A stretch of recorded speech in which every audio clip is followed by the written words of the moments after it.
Shalom, selamat malam Bapak Ibu Saudara-saudari yang dikasihi Tuhan. Renungan firman Tuhan Pendeta Dr. Erastus Sabdono bersama saya Seth Ferry. Malam hari ini berjudul Pilihan yang Dilakukan. Hidup ini adalah pilihan. Semua kita sudah tahu. Barangkali malah sering mengucapkan, mengerti dan menerima bahkan hidup adalah pilihan. Bukanlah berarti kita pasti sudah memilih apa yang benar. Hendaknya kita tidak merasa kalau kita sudah mengerti dan mengakui hidup ini adalah pilihan. Lalu otomatis kita sudah ada di dalam pilihan yang benar. Hal ini sama dengan orang yang merasa diri sudah benar-benar rohani karena hanya sudah mengerti dan mengucapkan hal-hal rohani.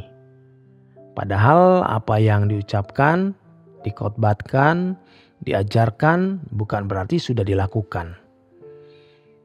Misalnya seorang pengkhotbah mengerti suatu kebenaran dan mengkhotbahkannya kebenaran itu. Belum tentu ia sudah mengenakan kebenaran itu secara konkret di dalam hidupnya.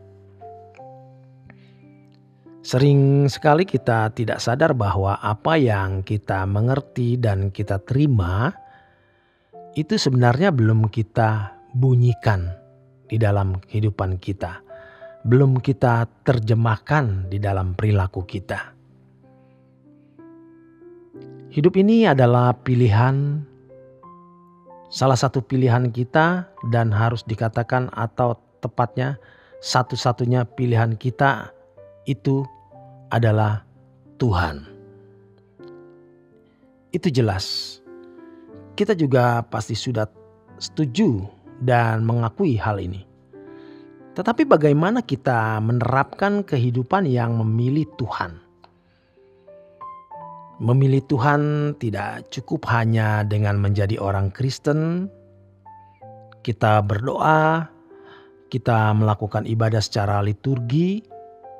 Bahkan sekalipun setiap pagi berdoa, itu bukan berarti sudah memilih Tuhan.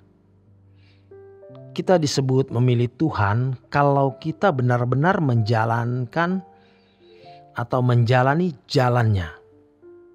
Dan jalan yang Tuhan tawarkan kepada kita itu jalan Yesus. Jalan hidup yang dijalani anak tunggal Bapa. Yang memang itu standar model anak manusia yang Bapa kehendaki. Itulah keselamatan, yaitu proses atau usaha Tuhan mengembalikan manusia ke rencangannya yang semula. Kalau kita memilih Tuhan berarti kita memilih jalan Tuhan, yaitu mengikuti jejak Yesus. Tidak bisa tidak. Kita harus menyangkal diri. Banyak ayat firman Tuhan di Perjanjian Baru yang menulis mengenai hal menyangkal diri. Kata menyangkal diri bisa kita ganti dengan kalimat yang maknanya tidak berubah, yaitu mengkhianati diri. Kita harus berani kejam terhadap diri kita sendiri. Kita harus berani mengkhianati diri kita sendiri. Menyangkal diri artinya memang bersedia untuk tidak menuruti keinginan diri sendiri. Tepatnya membuang semua naluri kemanusiaan kita yang telah rusak oleh karena dosa. Dan kita mengikuti naluriah rohani atau naluriah ilahi supaya kita menjadi manusia Allah, man of God. Dalam hal ini Yesuslah model kita. Sehingga kita bisa berkata bahwa kita sudah mati. Hidup kita tersembunyi bersama dengan Kristus di dalam Allah. Kolose pasal 3 ayat 1 sampai dengan 3. Dan kita bisa berkata, hidupku bukan aku lagi, tetapi Kristus yang hidup di dalam aku. Galatia 2 ayat 19 sampai dengan 20. Mengkhianati diri sendiri salah satu prosesnya adalah kita bersedia untuk tidak mengingini apa yang kita ingini, dan bersedia mengingini apa yang tidak kita ingini. Hidup suci itu tidak kita ingini. Daging kita tidak suka, jiwa kita tidak suka. Misalnya kita disakiti orang, jiwa kita maunya membalas, tetapi kita harus mengingini tidak membalas. Juga keinginan-keinginan daging kita harus dimatikan. Kita mengingini apa yang tidak kita ingini.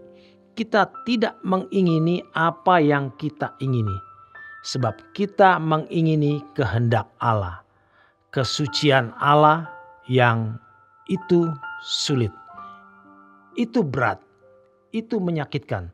Tetapi kita harus berani menyangkal diri, mengkhianati diri kita sendiri. Ini jalan Tuhan. Kita yang serius benar-benar mengkhianati diri, yaitu untuk hidup dalam kekudusan, mengalami jalan yang sulit dan berat. Bahkan jatuh bangun sampai kita bisa marah terhadap diri sendiri. Tetapi proses itulah akhirnya bisa membuat kita menindas, membungkam, dan mematikan semua keinginan dalam diri kita yang tidak sesuai dengan kehendak Allah. Baik itu keinginan dalam jiwa maupun dalam daging kita. Hidup adalah memilih. Ini berat. Tetapi kalau kita mengasihi Tuhan, kita berkata, Tuhan, aku mau mengingini apa yang tidak kuingini. Aku bersedia tidak mengingini apa yang kuingini. Sebab aku hanya mau mengingini apa yang kau ingini. Bukan yang kuingini. Aku hanya mau mengingini apa yang engkau ingini, ya Allah.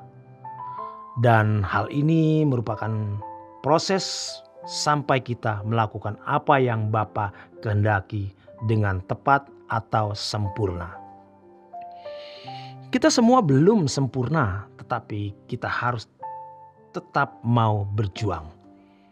Kita mau gila-gilaan, kita mau sangat ekstrim untuk kekudusan, kesucian, yang mana itu nyaris tidak pernah terwujud dalam hidup manusia kecuali Yesus. Tetapi kita harus bisa, dan kita pasti bisa, karena Bapa yang berjanji, kuduslah kamu sebab aku kudus.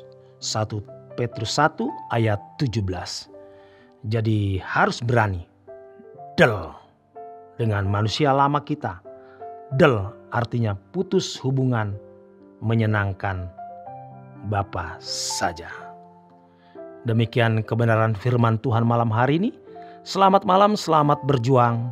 Tuhan memberkati.